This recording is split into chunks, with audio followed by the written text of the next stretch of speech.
So Deepings Syndicate really come about. I'd been fishing on Ringstead in Northamptonshire and a big fish water, ex-Kevin Maddox water. I loved it. I loved the sort of place. It was, security, the electric fence or electric gates, should I say, to get in. The main thing, it was fence for otters, etc. Facility-wise, electricity, water, toilets, showers. I've been fishing 30 years now. I've done the hardcore, fishing on the bank, just a Portaloo toilet. I'm getting older now, and I like my luxuries. Don't get me wrong, I'm fishing water now in Norby Park, and that now at the moment is, a Portaloo toilet, and obviously the lake, it's no different to what it was, but these sort of waters, I do like them. So Deepings, it's got electric gates, it's got this fencing for the otters, it's got the toilets, the showers, the water, electricity, So yeah, really, Deepings, it was in the same Midlands, it's Lincolnshire way, but it's still, an hour drive from where I live.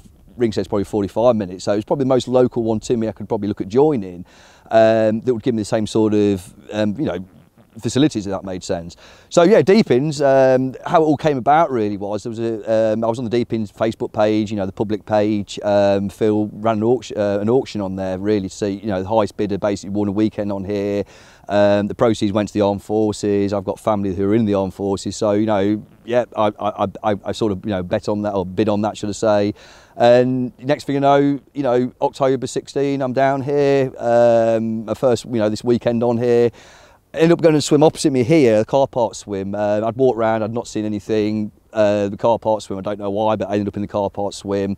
Left-hand rod was on the point of an island. That night, I sat in my bivvy, it was pitch black, and all I could hear was these big fish boshing on that spot. It was like, wow, this is what it's all about to me. This is the buzz I get from these sort of waters.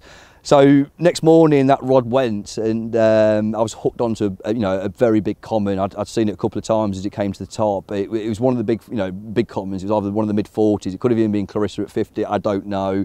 But it's 10 minutes of it plodding up and down. Unfortunately, the hook pulled.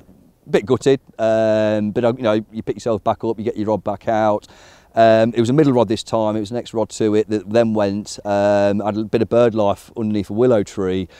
So when it went, obviously the first impression was it's a duck. When I looked up, the ducks were all up. So literally, boom, I'd hooked into this fish. Only an upper double mirror, but don't get me wrong, it made that weekend. My first fish from Deepings. That time now, I was hooked on the place, exactly what I wanted. The members were fantastic, the owner was great, the lake itself was, beautiful itself as well.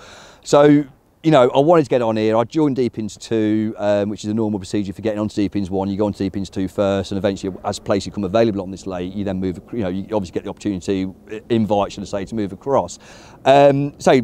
Yeah, there was no ticket for me on Deepings 1 that year. So 2017, nothing was available. However, out the blue, on the closed Deepings Syndicate page, I think a ticket came available. He'd put it out there to obviously Deepings 2 members first. So I messaged Phil pretty quick, hoping I'd got there first, and yeah, hopefully, sure enough, I did. And I got a ticket on here. 2017 was my first season on here. I only fished it from July to October. Fishing Ringstead obviously in the spring like I always do, then I moved on to here. That year I did 12 fish, or 12 runs. I landed 9, nothing big. I think the biggest was about 28. Pulled away and did my winter fishing, etc, etc. So it was really July 18, I'm back on here. I couldn't wait to get back down. I think the thing about this place is I love bringing my dog. It's the only syndicate, unfortunately, I've got the opportunity to bring my dog to, and to have him as company is great. So got back down here in July and August. Phenomenal months really. I caught every weekend consistently, fished 2 or 3 swims, probably ended up by end of August probably having 15 fish at that point. Consistent. My confidence was high, and I went into September really, completely buzzing. Now the interesting thing about this was probably up to about the end of August, I was catching a lot of smaller fish, the 20s, the stockies. I wasn't getting in with the bigger fish, and I remember catching a fish in this swim next door, funny enough. And Phil did his daily walk around. He come by and said hello, and we had a chat. And I remember saying to Phil, I just can't get my head around this, Phil. I said, I'm just catching, I can't get amongst these big fish. And, and I remember it to this day, he said to me, he said, Justin, come on, you're an accountant, you should know better than anyone else. Law of averages is going to tell you that you're going to start catching bigger fish at some point with the number of fish you're catching. And it was as if he switched a switch on, you know. From that moment, I went on to catch, you know, 30 next session, then I caught 35, I think it was the next, or 34, sorry, the next session after that. And now we're into September. Now, September, you know, it's that time of year now, September, October. I love them mums, you know, they're fantastic mums. Anyway, I managed to get down. I decided to take a Thursday off. Normal, my fishing down here would consist of finishing work about sort of 3 o'clock, getting down here for say 5, getting the rods out, seeing where the fish are on the Thursday night or the Friday morning, then moving on to them on Friday morning before the weekend, you know, anglers come down.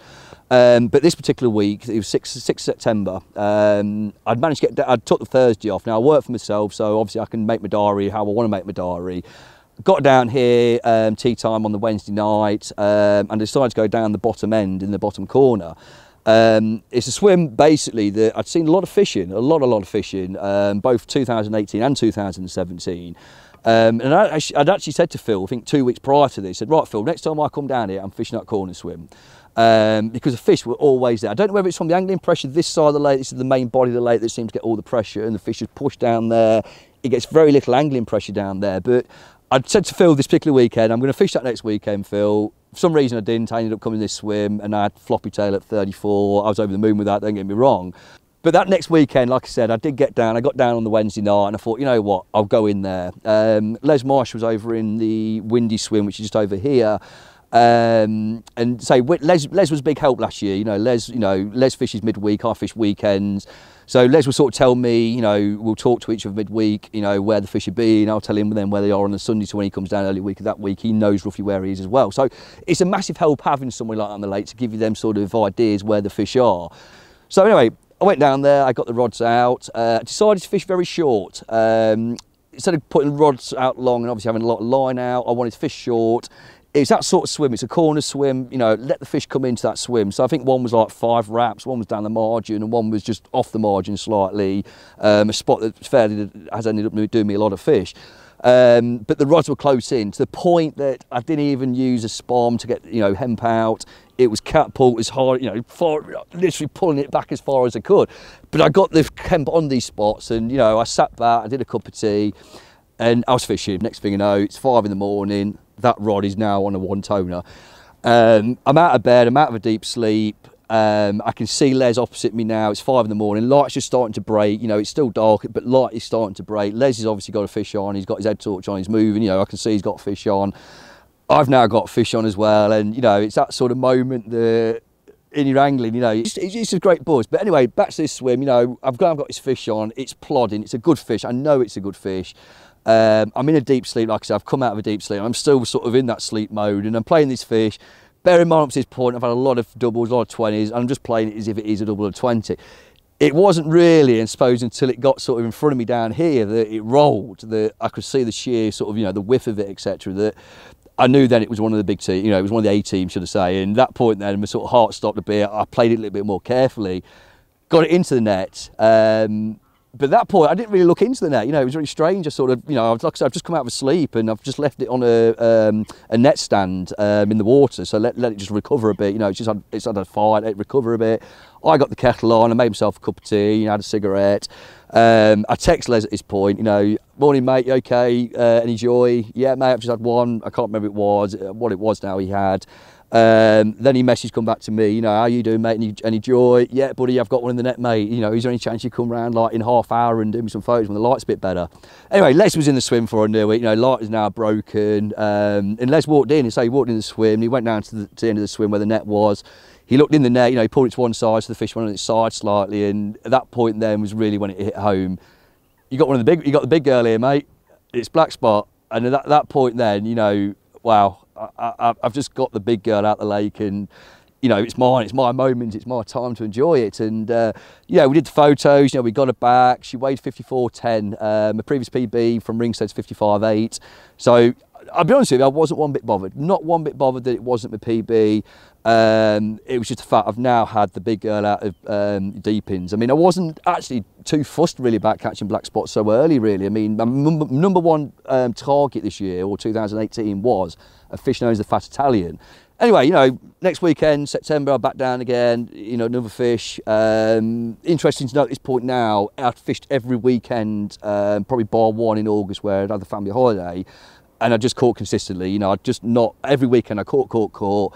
My confidence was absolutely buzzing. So after black spot, I came down again, caught again that week. I'm now back down on the 21st September. It was the first major storm we had coming in, southwesterly, which meant it was blowing down into this corner. Now I had black spot in this corner. Now I'm going to be fishing the opposite side in this corner. A good friend of mine, Andy Sewell, he come round to see me. He was in the car park, which is opposite, and he come down 2 swims down to me on the caravan swim.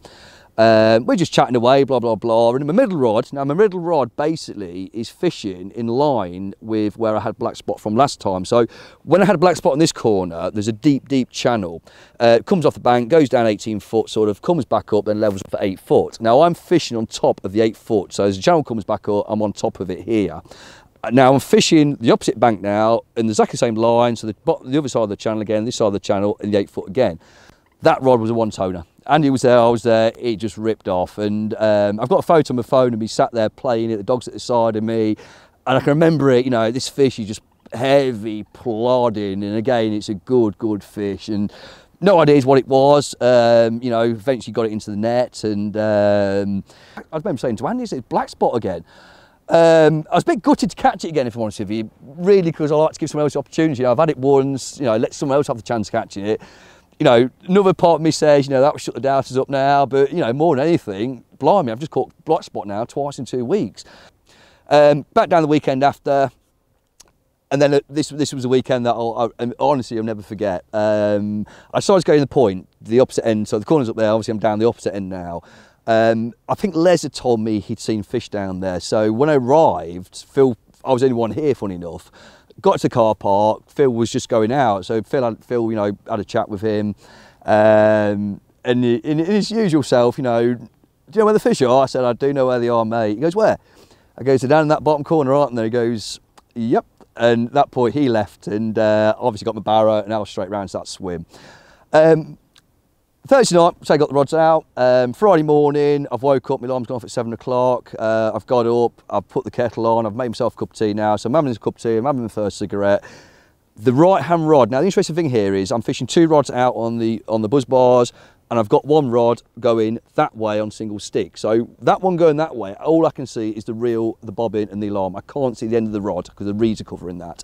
So literally, I'm having my first cigarette, first cup of tea, and that rod starts bleeping a few times. I'm up, I get to the lookout, and I can see a coot then pop up. So we've now got coots on me at feeding time, which wasn't the most impressive, but at the same time, you know, it is what it is, it's fishing, you can't do anything about it. So now, basically, I've sat back down, I've lit my second cigarette, I'm halfway through it, and it goes again. So I'm in no rush to get up, you know, I know it's a duck again, so I've walked up. As I've got nearer to the rod, this time I've noticed the rod tip literally bent round, and there's definitely a fish on. I got into it, I've struck into it, and as I wound down into it, it's a heavy weight again. It's another one, big fish. It went along the reed beds, then it came out into open water in front of me and come round, and it's just basically hovering up and down in front of me. You know, it wasn't an exciting fight, you know, it was a big fish, obviously your heart's going. I got that in the net, pulled the net back and looked. Oh my God, I couldn't believe this. I knew, like I said to you earlier, the only fish I really sort of know in here really is the fat Italian. That's my #1 target fish. I knew what I wanted. I think I'm now looking at the fat Italian. I put the net back down, I am buzzing. I'm smiling, I'm buzzing. At this point, a member, Steve Fox, is walking around. Steve's a great guy. I met him on the charity weekend that first time he come down. A very successful angler again. He's just walking around the corner to see me, or really see where to fish, should I say. But I said, Steve, just do me a favour, mate. Just look at that net and tell me what fish that is. Hoping that he was going to say them words, the fat Italian. But when those words rolled off his mouth, that was my season done. You know, September had been such a kind month on it. You know, I've had black spot twice, I've had the fat Italian. You know, I've even had the first 30 out of it, you know, at this point, or, you know, a couple of 30s out, which I'm chuffed about now. But again, I'd consistently caught every single week. There wasn't one weekend I hadn't caught.